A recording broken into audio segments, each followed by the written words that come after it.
ഒരു ഇത് കൂട്ടിച്ചു ലൈസൻസ് ഇല്ലാത്തതിന്റെ പേരിൽ ഒരു BJP നേതാവാണ് അത് നടത്തുന്നത്. ഒരു ന്യൂനപക്ഷ മോർച്ച നേതാവിന്റെ കീഴിലാണ് ആ സ്ഥാപനം എന്നുള്ളതാണ് ഇപ്പോൾ കണ്ടെത്തിയിരിക്കുന്നത്. അഡ്വക്കേറ്റ് ഷൈൻ ലാൽ.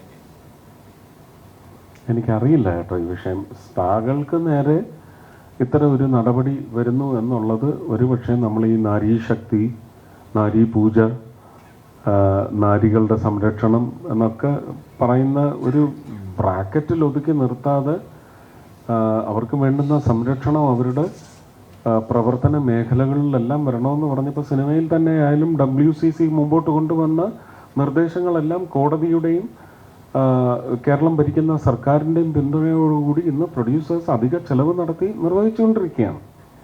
എന്ന് പറഞ്ഞതുപോലെ ഇത് എല്ലായിടത്തും വേണ്ടേ? ഇതാര് ചെയ്യുന്നു? ഒരു വ്യക്തി ഇത് വ്യക്തിപരമായ ബിസിനസ് സ്ഥാപനമായി നടത്തുന്നുണ്ടെങ്കിൽ അതിന് നിയമപരമായ എന്തെങ്കിലും ഇംപ്ലിക്കേഷൻ ഉണ്ടെങ്കിൽ അത് ചെയ്യണം, അത്രയേ ഉള്ളൂ. എനിക്കറിയില്ല ഈ വിഷയം. വ്യാപകമായി റെയ്ഡുകൾ നടക്കുന്നുണ്ടെന്നറിയാം. പിന്നെ ഈ പറഞ്ഞതുപോലെ സ്വർണ്ണക്കൊള്ള വരുമ്പം എന്നാൽ ഈ ദോശയുടെ കൂടെ ചമ്മന്തിയും വയ്ക്കാം, കുറച്ച് തക്കാളി ചട്നിയും വെക്കാം എന്ന് വിചാരിക്കുന്ന പോലെ എല്ലായിടത്തുനിന്നും കുറച്ച് ആൾക്കാരെ എടുത്ത് വെക്കാമെന്ന് വിചാരിച്ച ഉദ്ദേശത്തോടെ അതെ അതെ അപ്പൊ അത് അവരോട് ചോദിക്കണം. എനിക്കതിനെക്കുറിച്ചൊന്നും പറയാനൊക്കെ അല്ല, തീർച്ചയായിട്ടും അങ്ങനെ നടന്നിട്ടുണ്ടെങ്കിൽ തെറ്റ് തന്നെയാണ്. അത് ഞാൻ ആദ്യം പറഞ്ഞു കഴിഞ്ഞു.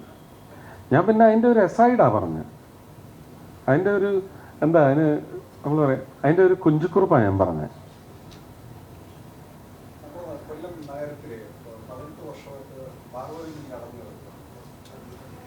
ആ വിഷയം ഞാൻ പീയൂഷ് ഗോയൽജി എടുത്ത് ഞാൻ രാജ്യസഭ MP ആയിരിക്കുന്ന സമയത്ത് അവതരിപ്പിച്ചതാണ്. പക്ഷേ എനിക്ക് പിന്നെ കണ്ടിന്യൂവേഷൻ ഉണ്ടാവാത്തതുകൊണ്ട് അതിൻ്റെ പിന്നാലെയുള്ള ഓട്ടം എന്ന് പറയുന്നത് മുറിഞ്ഞുപോയി. ഇപ്പോൾ അത് മാത്രമല്ല, തൃശ്ശൂരും ഏതാണ്ട് 47 ഏക്കർ സ്ഥലം NTCയുടെ സ്ഥലം വെറുതെ കിടന്ന് തുരുമ്പെടുക്കുന്നുണ്ട്. ഇതൊക്കെ ഈ ഡെസിഗ്നേറ്റഡ് ആയിട്ടുള്ള സ്ഥലമാണ്. പദ്ധതി എന്ന് പറയുന്നത് ഉറച്ചതാണ്.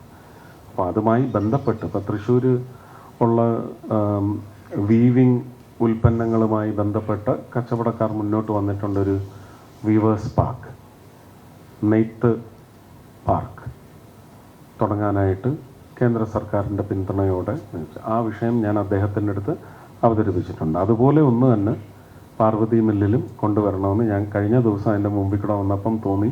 അതേ പദ്ധതി വേണമെങ്കിൽ കൊല്ലത്ത് ആവിഷ്കരിക്കാവുന്നതാണ്. പുതിയ ഭരണം ആര് വരുമെന്നൊന്ന് നോക്കട്ടെ. നോക്കിയിട്ട് തീർച്ചയായിട്ടും ഇപ്പം നമ്മൾ നോക്കിയിട്ട് കാര്യമില്ലല്ലോ.